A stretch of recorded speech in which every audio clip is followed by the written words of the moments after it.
گلی، تنهایی چی کار میکنی؟ بذار کمکت کنم. معین نیومده؟ پس نمیاد.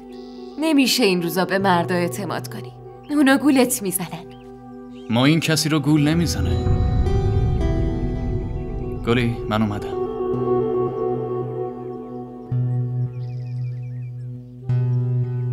متاسفم که دیر اومدم.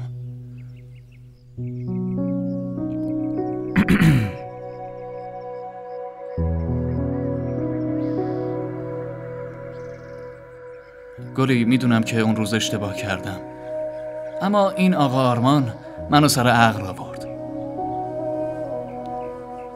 معین، رابطه ها بر اساس اعتماده. من بهت اعتماد دارم اما تو نه. گلی، میدونم اشتباه کردم، اما فقط و فقط به خاطر عشقیه که بهت دارم.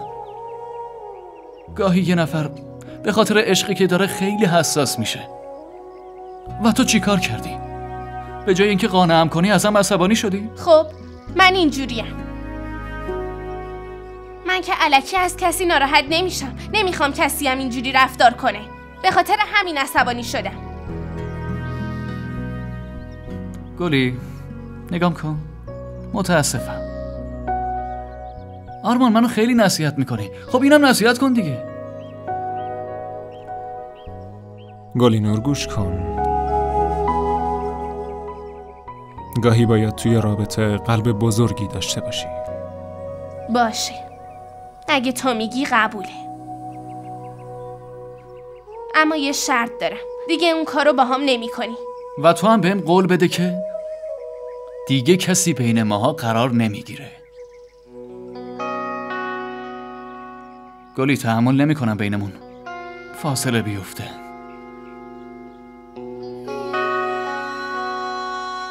یه چیز دیگه، اصلا منتظر نمیمونم. نامزدیمون خیلی طول کشیده، پس باید ازدواج کنیم.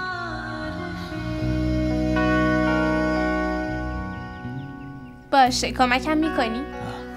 صبر کنید، فکر کنم لحظه قشنگیه. بذارید عکس بگیرم. یکم لبخند بزنیم بابا. حاضر؟ عالیه، بیاین نگاه کنید.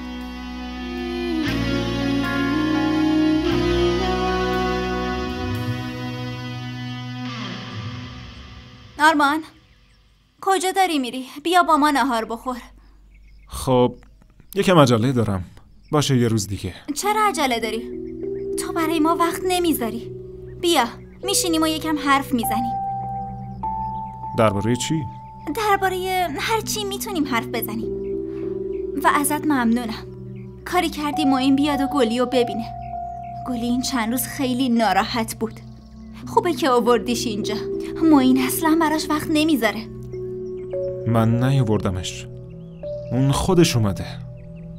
من فقط سوء تفاهمی که عمدن بینشون به وجود اومده بود و براش برطرف کردم. کار خاصی نکردم. باشه، اصلا ولش کن. چرا در این باره حرف میزنی؟ خب این عالیه که دوباره برگشتی سراغ سرگرمیت. عکسای زیادی از معین و گلی گرفتی، اما از من هیچی نگرفتی. لطفاً یه عکسم از من بگیر. از مادرم میترسم وگرنه مشهورترین مدل دنیا میشدم.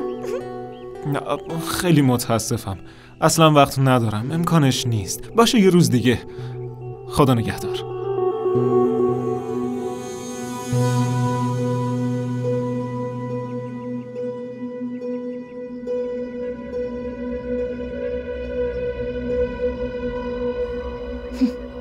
عجله داره. آره دیگه، وقتی من بهش برسم اصلا وقت نداره آقا. روزه خوب چند روز دوام داشتن و برگشتیم به زندگی عادیمون. بازم گردگیری این خونه زشت. بابا حتی این خونه رو بازسازی هم نمی کنه. از وقتی برگشتیم انگار اینجا بدترم شده.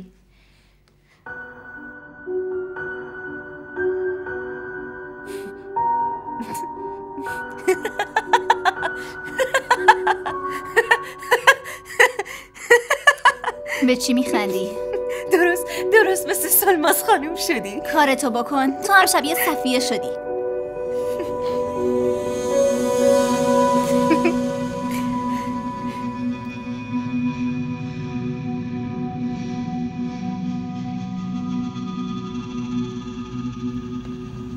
ممنونم.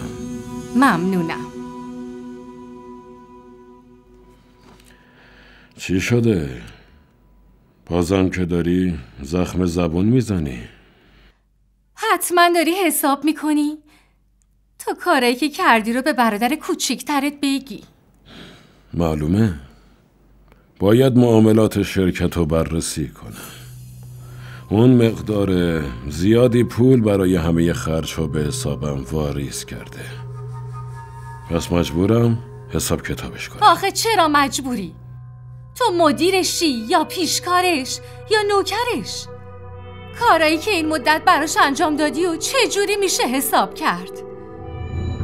خدا به اندازه کافی قسمت خوبی بهشون داده. یعنی ما هیچ حقی نداریم؟ میخوام بدونم چرا خودتو همش با اونا مقایسه میکنی؟ از حسادت داری میترکی. چرا مقایسه نکنم؟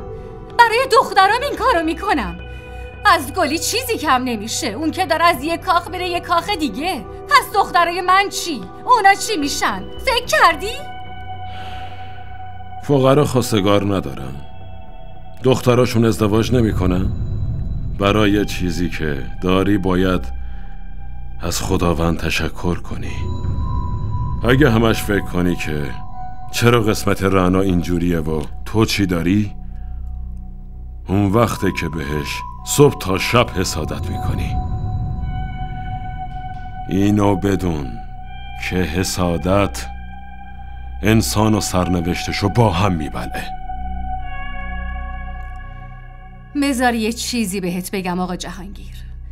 کسی مثل تو بدون توانایی و استعداد با گفتن این حرفا میتونه فقط خودش رو آروم کنه، نه منو. من با این حرفا راضی نمیشم آقا جهانگیر. اینو بدون.